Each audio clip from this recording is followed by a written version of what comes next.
د بلخ برېښنا حوزې ریاست او اړوند ولایتي واحدونو مسؤلینو باندې د چارو سمون او چټکتیا ټینګار. د افغانستان برېښنا شرکت عمومي اجرایوي رئیس ډاکټر عبدالباري عمر د بلخ برېښنا حوزې رئیس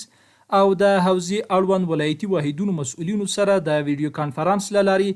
د عوایدو پر وخت راټولونې، ضایعاتو مخنیوي، شبکې اصلاح، د مسؤلینو له امر بشپړ اطاعت، تقوا او په ټولو چارو کې د شریعت مطابق چلن کولو په اړه لازمي لارښوونې وکړي. ښاغلي ډاکټر عمر د بلخ حوزې برېښنا مسؤلینو ته د مسلکیتوب له مخې د چارو پر مخ وړلو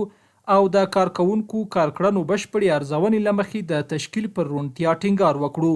دغه راز د شبکو پر بشپړ اصلاح، د برېښنا عوایدو او ضایعاتو پر وخت ارزونې او راپور چمتو کولو، د ناقانونه برېښنا کارونې مخنیوي په پار له سرغړونکو سره د پریکنده چلن پر کولو، د ځمکو او ملکیتونو د غصب مخنیوي او عوارضي میټرونو پر وخت نوي کولو هم ټینګار وکړو.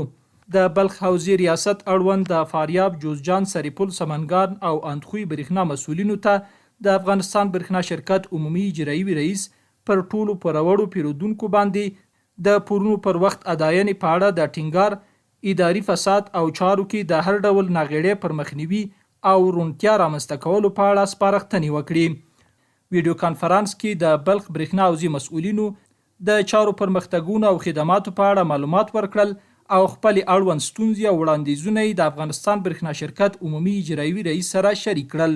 په پای کې د افغانستان برېښنا شرکت عمومي اجرایوي رئیس ډاکټر عبدالباري عمر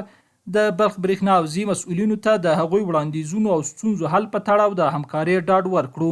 د افغانستان برېښنا شرکت عمومي اجرایوي رئیس ډاکټر عبدالباري عمر له دې وړاندې د هرات او ننګرهار برېښنا حوزو ریاستونو او د دې حوزو اړوند ولایتي واحدونو مسؤلینو سره د ویډیو کانفرنس له لارې خبرې وکړي او د برېښنا خدماتو اړوند لازمي سپارښتنې ورته وکړي.